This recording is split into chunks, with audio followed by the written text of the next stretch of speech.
Good evening. So I first say a few words about what's behind and what's beyond populism. The concept of populism in France has largely evolved around the development of the strength of the Front National, the National Front in the country. But this is not new news. This has been a steady improvement, strengthening, visibility for the last 30 years. And actually, it dates back to the mid-80s, fueled by two main underlying trends. One, the fear of economic impact and unemployment for the citizens, for themselves and for their family, which has, we have had a long period of a rather high level of unemployment, including recently the frustration that it did not decline.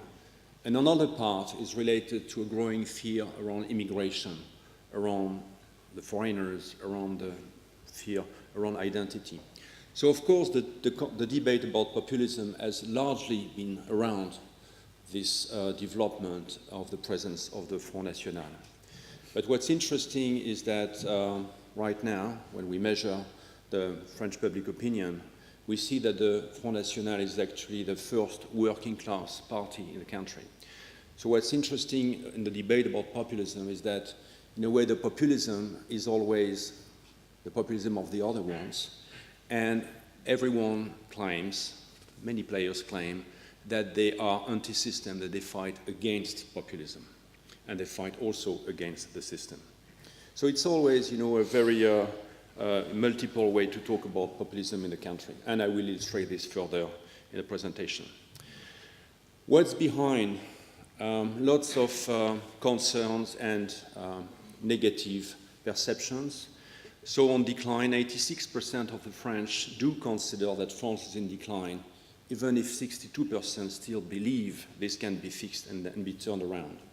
The unemployment, I mentioned this earlier, high level of unemployment fuels a negative morale in the country, and we have seen an inverse correlation between the growth of unemployment and the decline in the country morale.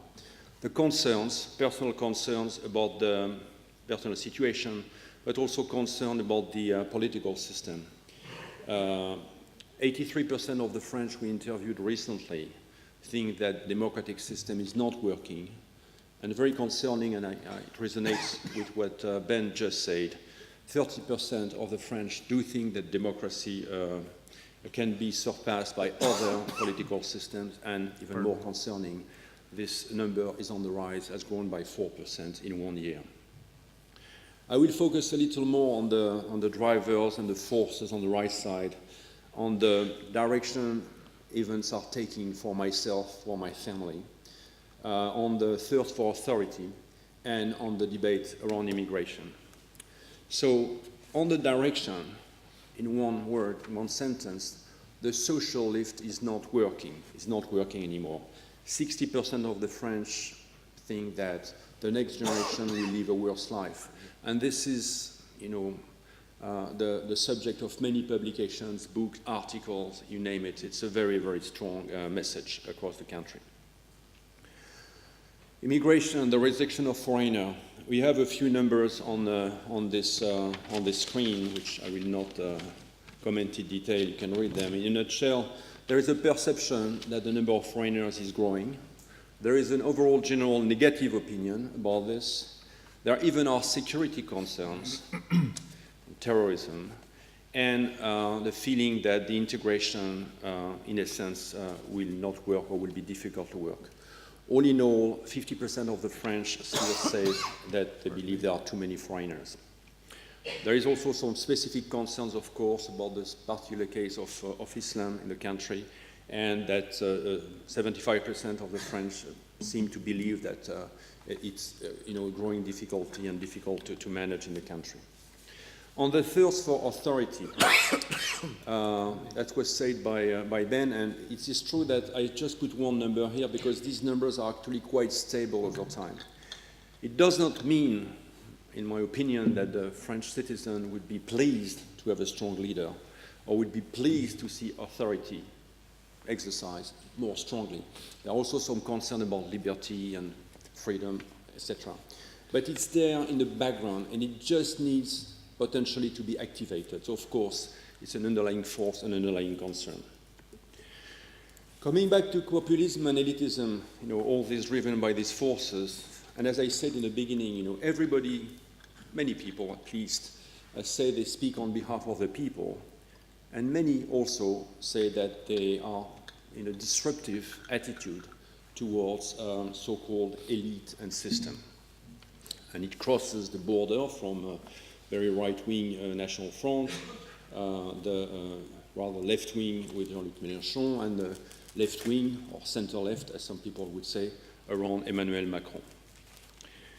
Again, underlying also this bad feeling about politicians, they are all rotten, which we see again and again, like in other countries. Fueling populism in another angle, so declinism, this fear that we are going to decline, crisis around authority, that political leaders do not care about people, do not listen, mistrust about them, and of course, as an echo, and we saw this earlier with Clifford, the willingness to turn to other sources of information. So I don't want you to leave the room with the feeling that everything is so dark. There are also sources of optimism in the country. A vast majority of the French say they have a happy life. The feeling regarding corporation and business is positive. So there are lots of other good things which are positive. So what are the maybe main drivers or main trends we can see for 2017 and later? So it will be a year of disruption. And we have seen it already. The primary has changed vastly, the political staffing and the leaders. So we are also, as I said earlier in the presentations, in a super cycle of disruption, in a disruptive time. And it will be very important, of course, not only to watch what happens with the French election, but how will this evolve in the concept of the European belonging and the European feelings. Thank you.